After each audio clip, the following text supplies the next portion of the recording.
Hello to those of you who subscribe to Healed by Faith 2000 and my friends from Celebrate Recovery. Some of you may have not heard from me, and since I do have victory over suicidal thoughts, I thought I'd send out a YouTube video. Well, what happened was that my phone broke, long and short of it. I went to go see A Haunting in Venice. Is that right? Yeah, Merchant in Venice is Shakespeare. So, Haunting in Venice.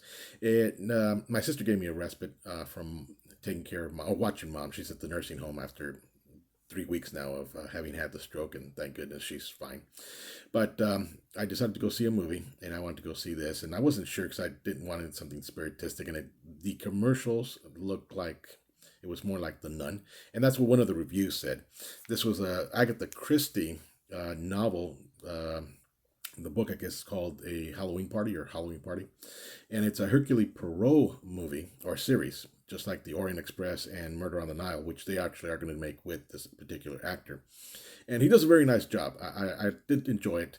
The seance scene was very short, and that's kind of what they focused on in the commercials to, I guess, make it seem or compete with the Nun or Nun 2, whatever's out. I think the seance scene in Haunted Mansion was probably longer than this. It's definitely a Hercule Poirot type of novel or movie rendition, whatever you want to call it. And if you like Agatha Christie, you're going to enjoy the movie. It takes place in Venice, and I wanted to hear the reviews just because I wasn't sure whether this was how spiritistic this was going to be. I didn't want to get into something like The Nun, and it turns out it wasn't. And I wasn't sure how I was going to handle some of the triggers for grief and death, basically. So the reviews were pretty generous. They were very accurate, and when I saw the movie, I enjoyed it, and I decided to do a review. I'm doing actually this review on or this video on my tablet, which is kind of odd because the camera's here on the side, not on top or the bottom. But anyways, I decided, well, I'm going to do a review and just a what is it, YouTube? Yeah, YouTube short, and just do 60-second, or less review, and basically saying it was a good movie. I enjoyed it. It was, Hercule Poirot, Agatha Christie. It didn't have any triggers for me. There was one scene toward the end when one of the actors says, "I'll see him again," and then Hercule Poirot says, "We all have to wrestle with our demons somehow," and those were. Those are well done. I appreciate that, and that's just reality. And I think I believe, my faith is that I will see my dad in paradise. So I look forward to that. And again, the suicidal thoughts is just, it's hard to, in some respects, going back to jumping movies here, with many of you have probably already seen Haunted Mansion, when the boy says, nowhere feels right without him. Maybe it's part of the codependency. I was caregiving for him for 8 years, and it just feels like an empty, not emptiness, but just an emptiness in me that where he should be and he's not. And of course, the scare of my life with my mom having had the stroke in front of me, and people said, it was divine. Yeah, it was divine inspiration. It was just divine intervention that we happened to be passing right by PIH in Whittier when she had the stroke, and we ran in. I ran her in, and they immediately, within 30 minutes, she was already being operated on. So again, it was just a big blessing, and God has really shown His hand in this, or Jesus. It's just been faith strengthening, really. And so, anyways, I decided to do this YouTube short, hoping that maybe people who hashtag not Merchant in Venice, Haunting in Venice, will see my review, and I do mention my 12-step series, so maybe they'll take a look at the 12-step series. Right now we're doing lesson 1, which is denial, and they'll get familiar with the 12 steps and join the Celebrate Recovery for whatever griefs they may have or whatever hurts, habits, or hangups they may have.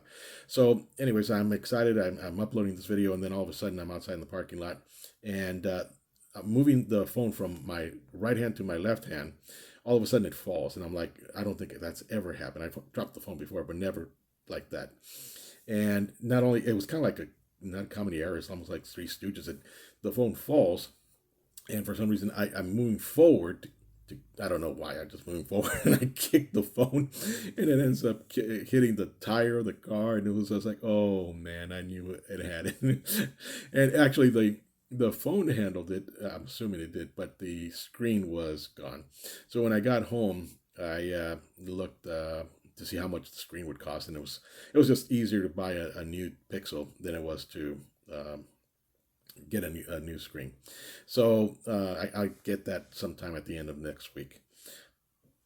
And but that was it. It's like all my contacts were there, and then it dawned on me just today that I could install the contacts at least into my tablet, and that I could do a short video or a video anyways on the tablet. So yeah, I'm doing well. Mom, actually, there was another kind of bomb, and this I almost kind of think this was. Well, we don't want to blame Satan for everything, but it's just kind of, God, when He punishes us, it's very different from when Satan attacks us, and I can't help but feel that this was kind of like a satanic attack, maybe in conjunction with seeing something spiritistic, who knows? But Monday morning, I'm using my very old non-smartphone, and I had called the nursing home and said, I'm using this new phone, uh, or phone number, and they called me, and this is early in the morning, and they said, well, we just want to let you know we're going to discharge your mom. And I'm like, what? It was like a bomb that they had just dropped. And they had originally told me, if we release your mom, we're going to let you know, we're going to give you 72-hour notice, and on Monday. And this was Friday morning. So I had to immediately call whoever it is I need to call, Avanta, I think they call themselves, to get a second, not second opinion, but to appeal the decision. And I'm like, the neurologist, her neurologist said she should be there at least no less than 1 month. And it's like, who's making these decisions? And the nursing home said, well, it's Kaiser. And I said, you guys told me if she was making progress, she could stay. She's making progress.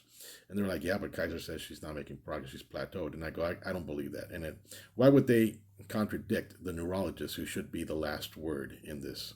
But they did. And on Saturday, I got a call saying, the appeal was denied. So I had to appeal the appeal.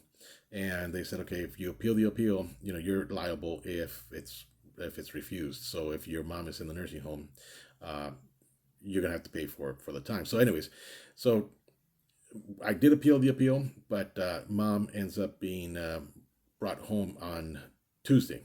So we ended up having to scurry to get the living room straightened out to be able to put a hospital bed in there.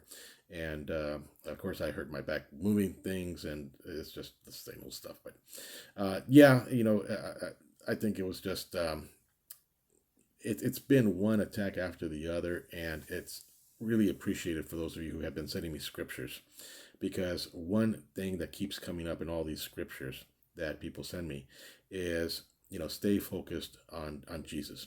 Stay focused on the exemplar of the faith, and the most powerful.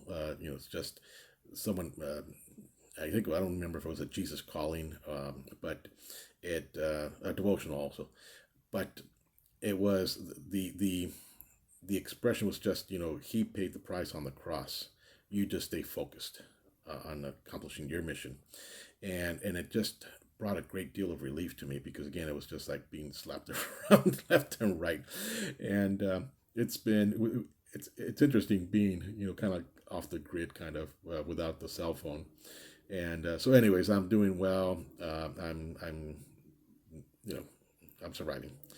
So thank you for the scriptures, and thank you for the devotionals, and thank you for the thoughts and prayers. And I will continue doing my step study videos. Probably not with this tablet, I don't know. But I did go to Saddleback, Anaheim this morning, 9:30 service, I think. They had the block party, their second annual block party. And I got my T-shirt, so it's the Belong T-shirt, extra large. And this was the first time since my mom had the stroke that I had been to church. And since November, I had pretty much gone to Celebrate Recovery Monday through Saturday, or Sunday. Yeah, Monday through Saturday, and on Sundays I go to church. And it was the first time I had been back, and I was just weeping through the worship songs. So it was nice to be back, saturated, bathed in worship, and just hearing something positive. So again, thank you all for the thoughts and prayers. God bless you.